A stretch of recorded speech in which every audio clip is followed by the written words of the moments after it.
La Bible en un an. Lecture du 27 juin.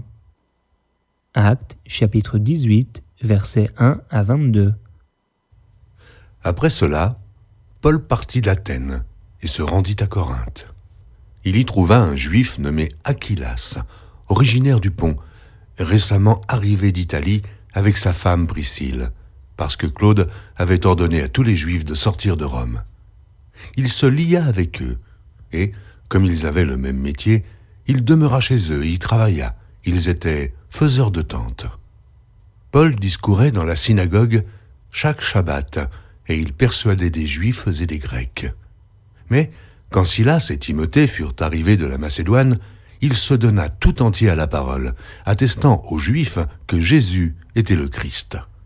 Les Juifs faisant alors de l'opposition et se livrant à des injures, Paul secoua ses vêtements et leur dit « Que votre sang retombe sur votre tête, j'en suis pur. Dès maintenant, j'irai vers les païens. » En sortant de là, il entra chez un nommé Justus, homme craignant Dieu et dont la maison était contiguë à la synagogue. Cependant, Crispus, le chef de la synagogue, crut au Seigneur avec toute sa famille, et plusieurs Corinthiens qui avaient entendu Paul crurent aussi et furent baptisés.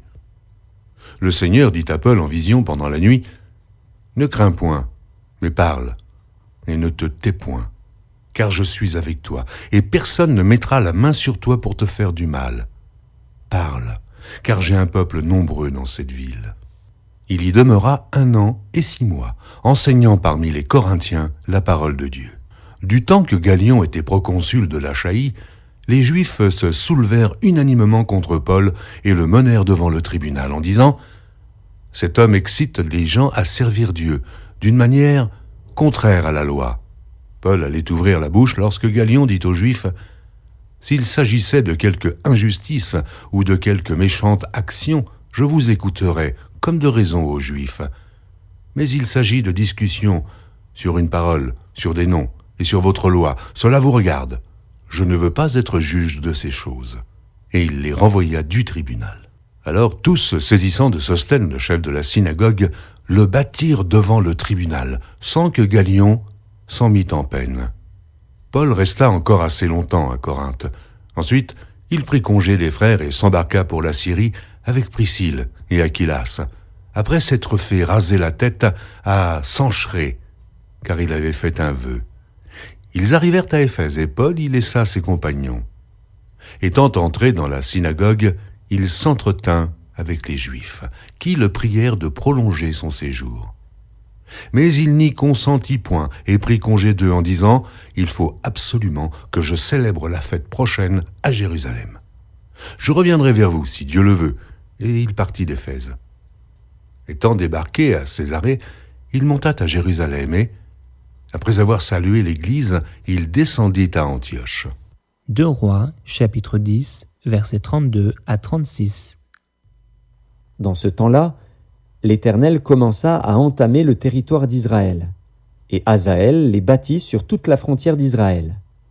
Depuis le Jourdain, vers le soleil levant, il bâtit tout le pays de Galaad, les Gadites, les Rubénites et les Manassites, depuis Aroër sur le torrent de l'Arnon jusqu'à Galaad et à Basan. Le reste des actions de Jéhu, tout ce qu'il a fait, et tous ses exploits, cela n'est-il pas écrit dans le livre des chroniques et des rois d'Israël? Jéhu se coucha avec ses pères, et on l'enterra à Samarie. Et Joachaz, son fils, régna à sa place. Jéhu avait régné 28 ans sur Israël à Samarie. 2 Rois, chapitre 11. Athalie, mère d'Akazia, voyant que son fils était mort, se leva et fit périr toute la race royale. Mais Josheba, fille du roi Joram, sœur d'Akazia, prit Joas, fils d'Akazia, et l'enleva du milieu des fils du roi, quand on les fit mourir. Elle le mit avec sa nourrice dans la chambre d'Élie. Il fut ainsi dérobé au regard d'Athalie et ne fut point mis à mort. Il resta 6 ans caché avec Josheba dans la maison de l'Éternel. Et c'était Athalie qui régnait dans le pays. La 7e année, Jéhojada envoya chercher les chefs de centaines des Kérétiens et des coureurs, et il les fit venir auprès de lui dans la maison de l'Éternel.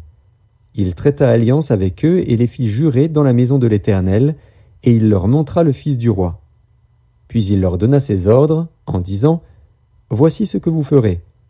Parmi ceux de vous qui entrent en service le jour du sabbat, un tiers doit monter la garde à la maison du roi, un tiers à la porte de Sûr, et un tiers à la porte derrière les coureurs. Vous veillerez à la garde de la maison, de manière à en empêcher l'entrée. Vos 2 autres divisions, tous ceux qui sortent de service le jour du sabbat feront la garde de la maison de l'Éternel auprès du roi. Vous entourerez le roi de toutes parts, chacun les armes à la main, et l'on donnera la mort à quiconque s'avancera dans les rangs. Vous serez près du roi quand il sortira et quand il entrera. » Les chefs de centaines exécutèrent tous les ordres qu'avait donnés le sacrificateur Jéhojada. Ils prirent chacun leurs gens, ceux qui entraient en service et ceux qui sortaient de service le jour du sabbat, et ils se rendirent vers le sacrificateur Jéhojada.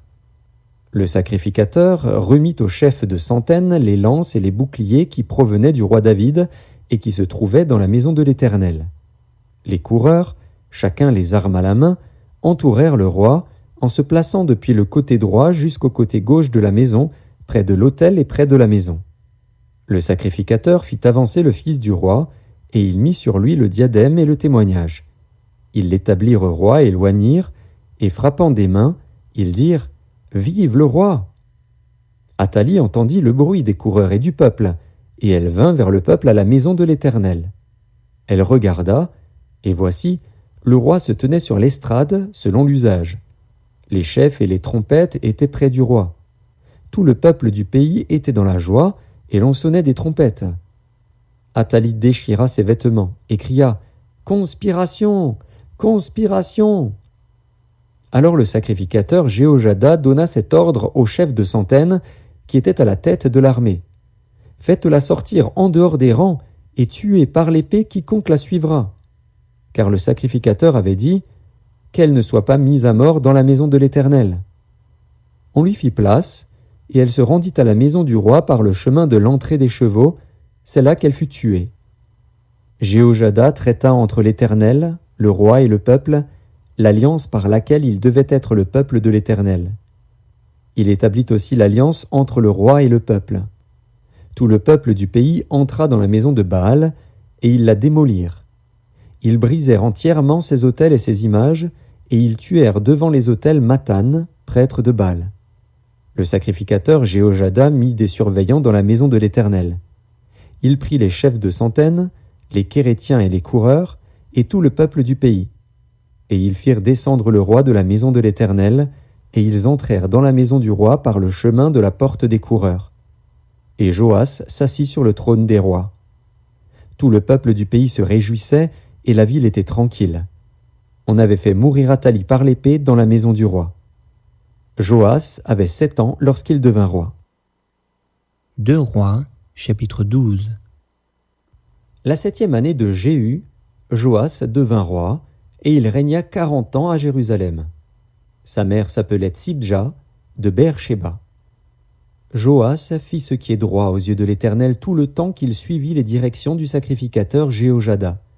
Seulement, les hauts lieux ne disparurent point. Le peuple offrait encore des sacrifices et des parfums sur les hauts lieux. Joas dit au sacrificateur « Tout l'argent consacré qu'on apporte dans la maison de l'Éternel, l'argent ayant cours, savoir l'argent pour le rachat des personnes d'après l'estimation qui en est faite, et tout l'argent qu'il vient au cœur de quelqu'un d'apporter à la maison de l'Éternel, que les sacrificateurs le prennent chacun de la part des gens de sa connaissance, et qu'ils l'emploient à réparer la maison partout où il se trouvera quelque chose à réparer. » Mais il arriva que, la 23e année du roi Joas, les sacrificateurs n'avaient point réparé ce qui était à réparer à la maison. Le roi Joas appela le sacrificateur Jéhojada et les autres sacrificateurs, et leur dit « Pourquoi n'avez-vous pas réparé ce qui est à réparer à la maison ? Maintenant, vous ne prendrez plus l'argent de vos connaissances, mais vous le livrerez pour les réparations de la maison. » Les sacrificateurs convinrent de ne pas prendre l'argent du peuple et de n'être chargés des réparations de la maison. Alors le sacrificateur Jéhojada prit un coffre, perça un trou dans son couvercle et le plaça à côté de l'autel, à droite, sur le passage par lequel on entrait à la maison de l'Éternel. Les sacrificateurs qui avaient la garde du seuil y mettait tout l'argent qu'on apportait dans la maison de l'Éternel. Quand il voyait qu'il y avait beaucoup d'argent dans le coffre, le secrétaire du roi montait avec le souverain sacrificateur, et il serrait et comptait l'argent qui se trouvait dans la maison de l'Éternel. Il remettait l'argent pesé entre les mains de ceux qui étaient chargés de faire exécuter l'ouvrage dans la maison de l'Éternel. Et l'on employait cet argent pour les charpentiers et pour les ouvriers qui travaillaient à la maison de l'Éternel, pour les maçons et les tailleurs de pierre, pour les achats de bois et de pierres de taille nécessaires aux réparations de la maison de l'Éternel et pour toutes les dépenses concernant les réparations de la maison. Mais, avec l'argent qu'on apportait dans la maison de l'Éternel, on ne fit pour la maison de l'Éternel ni bassin d'argent, ni couteau, ni coupe, ni trompette, ni aucun ustensile d'or ou d'argent. On le donnait à ceux qui faisaient l'ouvrage, afin qu'ils l'employassent à réparer la maison de l'Éternel. On ne demandait pas de compte aux hommes entre les mains desquels on remettait l'argent pour qu'ils le donnassent à ceux qui faisaient l'ouvrage, car ils agissaient avec probité. L'argent des sacrifices de culpabilité et des sacrifices d'expiation n'était point apporté dans la maison de l'Éternel, il était pour les sacrificateurs.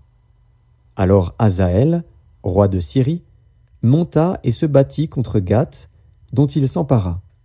Hazaël avait l'intention de monter contre Jérusalem. Joas, roi de Juda, prit toutes les choses consacrées, ce qui avait été consacré par Josaphat, par Joram et par Acasia, ses pères, rois de Juda, ce qu'il avait consacré lui-même, et tout l'or qui se trouvait dans les trésors de la maison de l'Éternel et de la maison du roi, et il envoya le tout à Hazaël, roi de Syrie, qui ne monta pas contre Jérusalem. Le reste des actions de Joas, et tout ce qu'il a fait, cela n'est-il pas écrit dans le livre des chroniques des rois de Juda? Ses serviteurs se soulevèrent et formèrent une conspiration. Ils frappèrent Joas dans la maison de Mio, qui est à la descente de Sia.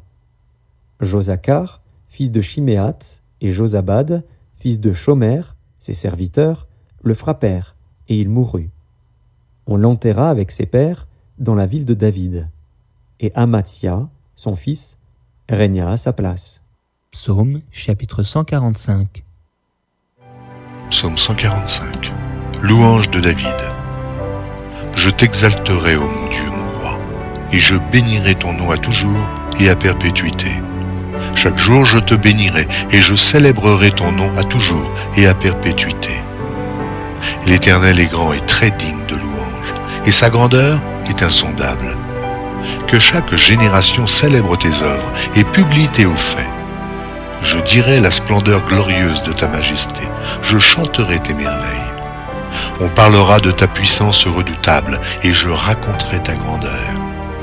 Qu'on proclame le souvenir de ton immense bonté et qu'on célèbre ta justice. L'Éternel est miséricordieux et compatissant, lent à la colère et plein de bonté. L'Éternel est bon envers tous, et ses compassions s'étendent sur toutes ses œuvres. Toutes tes œuvres te loueront, ô Éternel, et tes fidèles te béniront. Ils diront la gloire de ton règne, et ils proclameront ta puissance, pour faire connaître aux fils de l'homme ta puissance et la splendeur glorieuse de ton règne. Ton règne est un règne de tous les siècles, et ta domination subsiste dans tous les âges. L'Éternel soutient tous ceux qui tombent, et il redresse tous ceux qui sont courbés. Les yeux de tous espèrent en toi, et tu leur donnes la nourriture en son temps. Tu ouvres ta main, et tu rassasies à souhait tout ce qui a vie. L'Éternel est juste dans toutes ses voies, et miséricordieux dans toutes ses œuvres. L'Éternel est près de tous ceux qui l'invoquent, de tous ceux qui l'invoquent avec sincérité. Il accomplit les désirs de ceux qui le craignent, il entend leurs cris, et il les sauve. L'Éternel garde tous ceux qui l'aiment, et il détruit tous les méchants. Que ma bouche publie la louange de l'Éternel, et que toute chair bénisse son saint nom, à toujours et à perpétuité. Proverbe chapitre 18, verset 1. Celui qui se tient à l'écart cherche ce qui lui plaît. Il s'irrite contre tout ce qui est sage.